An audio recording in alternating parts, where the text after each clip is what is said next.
পূর্ণগ্রাস চন্দ্রগ্রহণ দেখতে বালুরঘাট স্কাই ক্লাবের উদ্যোগ। গতকাল রাতে ছিল পূর্ণগ্রাস চন্দ্রগ্রহণ। দীর্ঘদিন বাদে আবার পূর্ণগ্রাস চন্দ্রগ্রহণ দেখার জন্য আকাশপ্রেমীদের মনে একটা আগ্রহ তৈরি হয়েছিল। বালুরঘাটেও এই আগ্রহ ছিল প্রবল। নবগঠিত বালুরঘাট স্কাই ক্লাব উদ্যোগ গ্রহণ করেছিল বালুরঘাটের পাশেই অযোধ্যা গ্রামের অযোধ্যা কালিদাসী বিদ্যানিকেতন প্রাঙ্গণ থেকে টেলিস্কোপ ও ক্যামেরার সহযোগে পূর্ণগ্রাস চন্দ্রগ্রহণ দেখার। 19শে সেপ্টেম্বর 2014 বালুরঘাট স্কাই ক্লাব প্রথম কর্মসূচি নিয়েছিল শিশু কিশোর কিশোরীদের রাতের আকাশ চেনানোর। রাতের অন্ধকারে একটা বিশেষ কর্মশালাও হয়েছিল বালুরঘাট হাই স্কুলের মাঠে। তারপর এই পূর্ণগ্রাস চন্দ্রগ্রহণ দেখানোর উদ্যোগ। সংস্থার বর্ষিয়ান সদস্য সুহাস কুমার দাস টেলিস্কোপে অর্ণব দত্তের ক্যামেরায় বারবার ধরা পড়ল পূর্ণগ্রাস চন্দ্রগ্রহণের বিভিন্ন রূপ। দেখা গেল লাল চাঁদও। যদিও মেঘযুক্ত আকাশের দৃশ্যমানতায় সমস্যা তৈরি হচ্ছিল, তথাপি কিছু কিছু সময়ের ব্যবধানে দেখা যাচ্ছিল পূর্ণগ্রাস চন্দ্রগ্রহণ।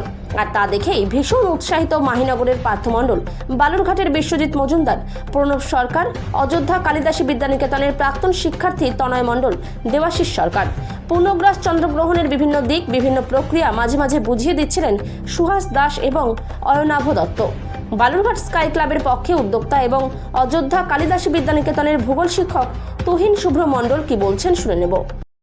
হয়েছে বালুরঘাট স্কাই ক্লাব। এর আগে আমরা শিশু কিশোর কিশোরীদের রাতের আকাশ চিনিয়েছিলাম। গতকাল পূর্ণগ্রাস চন্দ্রগ্রহণ ছিল, অনেকদিন বাদে এই পূর্ণগ্রাস চন্দ্রগ্রহণ হয়েছিল। আমরা সেই জন্য বালুরঘাট স্কাই ক্লাবের উদ্যোগে অযোধ্যা গ্রামের অযোধ্যা কালিদাসী বিদ্যানিকেতনের প্রাঙ্গণে টেলিস্কোপ এবং ক্যামেরা সহযোগে এই পূর্ণগ্রাস চন্দ্রগ্রহণ দেখানোর ব্যবস্থা করেছিলাম। তাতে সদস্যরা যেমন ছিলেন, এই বিদ্যালয়ের প্রাক্তন শিক্ষার্থীরাও ছিল। লাল চাঁদও আমরা দেখেছি। যদিও গতকাল আকাশ মেঘাচ্ছন্ন ছিল, তবুও দেখা গিয়েছে। আমরা ভীষণ খুশি যে বালুরঘাট স্কাই ক্লাব এরকম একটা উদ্যোগ গ্রহণ করেছে এবং আগামীতেও করে চলবে। Thank you. আপনার নাম? তুহিন শুভ্র মণ্ডল, অন্যতম উদ্যোক্তা বালুরঘাট স্কাই ক্লাব।